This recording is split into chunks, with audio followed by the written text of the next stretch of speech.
నాది కాని అమౌంట్‌ని లేదా నాకు మించిన మనీ గాని తీసుకొచ్చేసి దాని ద్వారా నేను బెనిఫిట్ పొందడం. దాన్ని లెవరేజ్ బిజినెస్ అంటారు. సపోజ్ మీరు క్రెడిట్ కార్డ్ గురించి చెప్తున్నారు కాబట్టి నేను క్రెడిట్ కార్డ్ గురించి చెప్తున్నాను. సపోజ్ మీరు ఒక ఎంటర్‌ప్రెన్యూర్ ఒక పెట్రోల్ బంక్, ఒక జ్యువెలరీ షాప్ ఉందనుకుందాం. ఓకే. నేను ఒక ఎంప్లాయీని, ఐటీ ఎంప్లాయీని. నాకు ఒక 5 లక్ష శాలరీ ఫర్ యానం వస్తుంది. మనం ఇద్దరు క్రెడిట్ కార్డ్‌కి అప్లై చేసాము. ఓకే. ఇద్దరికి చెరొక 5 లక్ష వర్త్ క్రెడిట్ కార్డ్ వచ్చిందనుకోండి. ఫస్ట్ మీరు ఎలా వాడతారో చూద్దామండి. మీది జ్యువెలరీ షాప్ లేదా పెట్రోల్ బంక్ అనుకుందాం. మీ దగ్గర కస్టమర్స్ అందరూ వస్తుంటారు పెట్రోల్ బంచుకోవడానికి. వాళ్ళు మనీ ఇచ్చారనుకోండి. ఆ మనీ మీ పాకెట్లో పెట్టుకొని మీ దగ్గర ఉన్న కార్డుని స్వైప్ చేస్తుంటారు. తద్వారా మీకు ఒక వితిన్ 4-5 డేస్ కల్లా ఈ కార్డులో ఉన్న మాక్సిమం అమౌంట్ మీరు వాడేసుకుంటారు. దాని దగ్గర 5 లక్ష మీ చేతికి వస్తుంది. ఈ 5 లక్ష మీకు టోటలీ ఫ్రీ నెక్స్ట్ 1.5 మంత్. ఎందుకంటే 45 డేస్ తర్వాత కదా మనం పే చేసేది. అంటే 45 డేస్ క్యాష్ మీ పాకెట్లో ఉంది. ఇప్పుడు మీరు ఆ కంపెనీకి పే చేసేది 45 డేస్ తర్వాత. ఓకే. ఇప్పుడు ఈ అమౌంట్ని మీ బిజినెస్ సర్కిల్లో వడ్డీకి ఇచ్చుకోవచ్చు, లేదా మీ బిజినెస్లో పెట్టుకొని మీరు ఇంప్రూవ్ చేసుకోవచ్చు. అంటే మీకు లిటరల్గా అది వడ్డీకి ఇచ్చామనుకోండి, ₹1.5 లేదా ₹2 ఇంట్రెస్ట్ ఇచ్చారు మీ బిజినెస్ సర్కిల్లో, మీకు 15,000 దాకా వస్తుంది ఫ్రీగా. అంటే మీకు ఒక క్రెడిట్ కార్డు ఉండటం ద్వారా మంత్లీ 15,000 వస్తుంది ఫ్రీగా. ఓకే. ఆ 15,000ని ఫర్ ఎగ్జాంపుల్ ఏ మ్యూచువల్ ఫండ్లో దీంట్లో పెట్టారనుకుందాం. ఎవ్రీ మంత్ అది యావరేజ్ మీకు 15% ఇస్తుంది అనుకోండి. ఎవ్రీ మంత్ ఈ ఒక్క కార్డు ఉండటం వల్ల మీకు 15% వడ్డీ రావడం ద్వారా ఈ వడ్డీని మాత్రమే ఆధార్ అసెట్ క్లాస్లో పెట్టుకుంటూ వెళ్తుంటే మీకు 20-25 ఇయర్స్ కల్లా ఈజీగా ఒక 20-30 crores వస్తాయి. అంటే బిజినెస్ మ్యాన్కి కార్డు లేకపోతే సిన్ అది. ఎందుకంటే కార్డు ఉంటే వాళ్ళ ఎక్స్ట్రా స్ట్రెంత్ వస్తుంది నీకు. అందుకని క్రెడిట్ కార్డు నీకు బ్యాడ్ అంటే అస్సలు కానే కాదు. అంటే ఎవరైనా సరే ఆ అమౌంట్ని బాగా ఆప్టిమైజేషన్ చేస్తున్నప్పుడు బెస్ట్. అందుకని కంపెనీలు కూడా అప్పున్నంత మాత్రం బ్యాడ్ కంపెనీస్ ఏం కాదండి. ఎఫిషియన్సీగా మేనేజ్ చేస్తున్నా లేదని ఇంపార్టెంట్. ఇక్కడ నేను అప్పు తీసుకున్నప్పుడు ఇంట్రెస్ట్ నేను 4% ఇస్తున్నాను.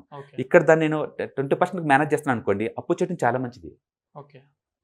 దాని ఎఫిషియన్సీ డస్ మ్యాటర్. అందుకని మనం ROCE చూస్తాం కంపెనీల్లో. ఓకే.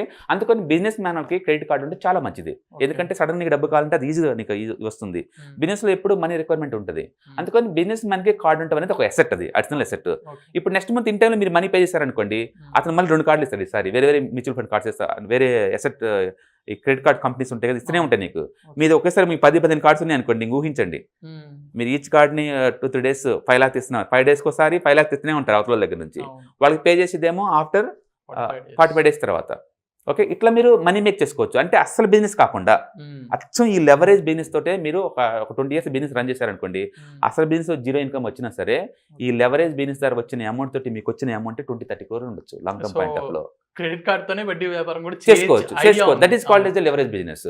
ఇప్పుడు నా వైపు ఆలోచిద్దాం. నేను ఎంప్లాయీనే, నా దగ్గర కూడా కార్డు ఉంది, మీతో పాటు నేను అప్లై చేశాను. ఈ కార్డుతో నేను ఏం చేస్తాను, క్లోత్ కొంటాను. దీన్ని డిప్రిసియేషన్ అసెట్స్ అంటారు. ఒక ల్యాప్టాప్ కొన్నాను, అది డిప్రిసియేషన్ అసెట్టే. ఒక కార్ కొన్నాను, అది డిప్రిసియేషన్ అసెట్టే. అంటే ఎక్కువ సార్లు ఎంప్లాయీస్ వాళ్ళ కంఫర్ట్ కోసం ఖర్చు పెడతా ఉంటారు. వాటి వల్ల అసెట్ క్రియేట్ అవ్వచ్చు, కాకపోవచ్చు. ఓకే.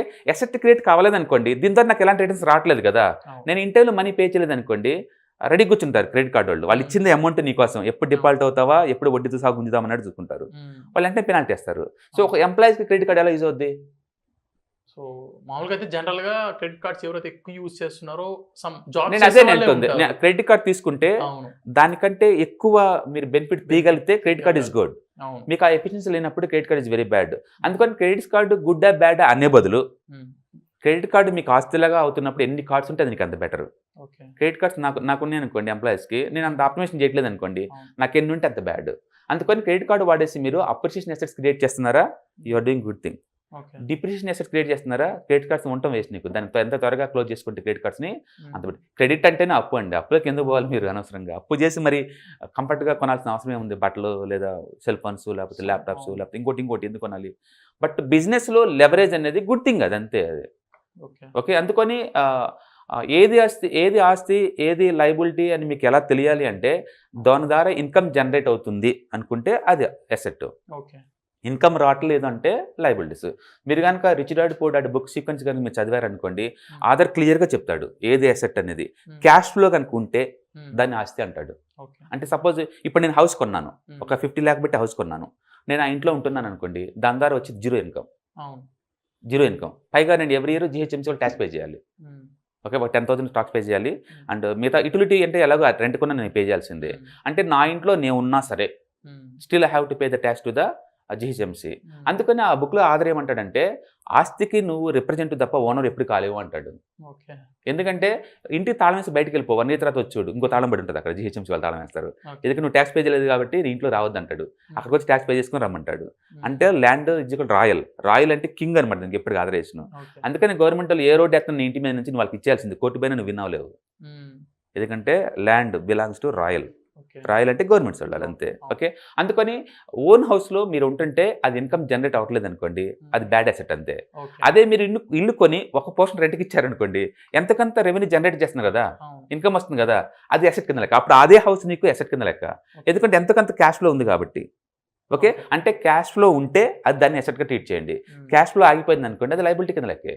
నీ ఇంట్లో నువ్వు ఉన్నావంటే అది లైబిలిటీ, ఎందుకంటే జిహెచ్ఎంసీకి ఎక్స్ట్రా పే చేస్తున్నావు నువ్వు జేబులో నుంచి డబ్బు. మరి అదే నువ్వు రెంట్కి ఇచ్చావు అనుకోండి, ఇది నేను జిహెచ్ఎంసీ పే చేయడం కూడా మిగతా నాకు అమౌంట్ వస్తుంది కాబట్టి ఎక్కువ తక్కువ డజన్ మ్యాటర్. ఇక్కడ క్యాష్ జనరేట్ చేస్తుంటే దాన్ని అసెట్స్ అంటారు, క్యాష్ జనరేట్ చేయకపోతే అది లైబిలిటీ. అందుకని మీ దగ్గర అప్ టు 1 crore వరకు ఎలాంటి హౌస్లు కొనుక్కొని ఉంటేనే better.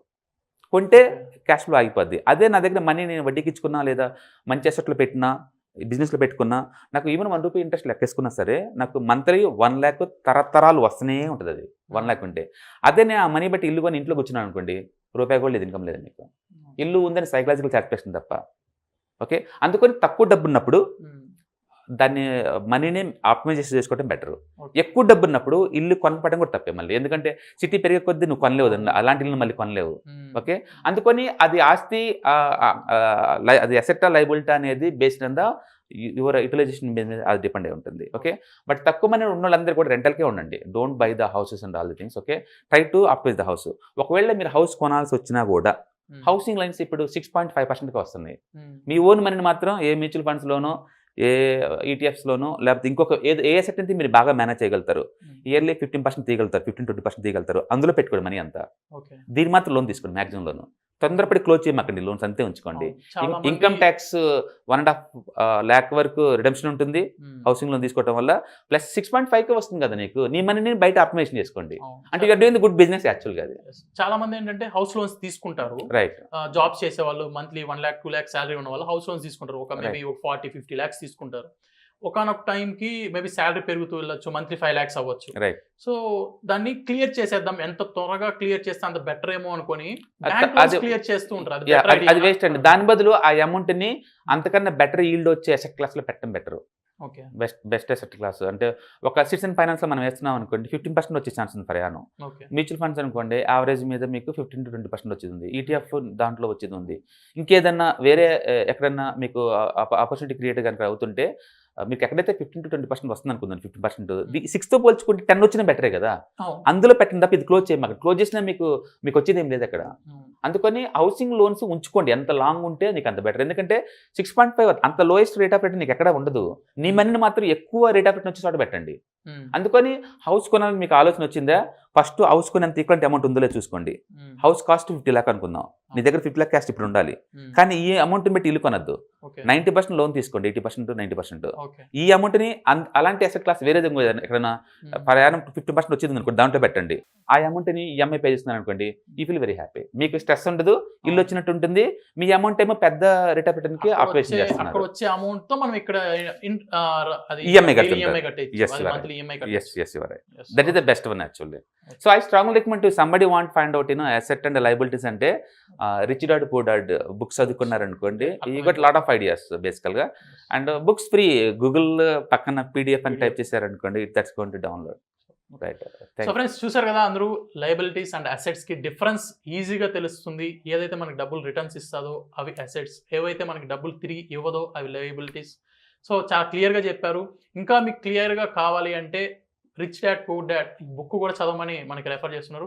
Thanks for watching. Next వీడియోతో మళ్ళీ కలుద్దాం. Thank you.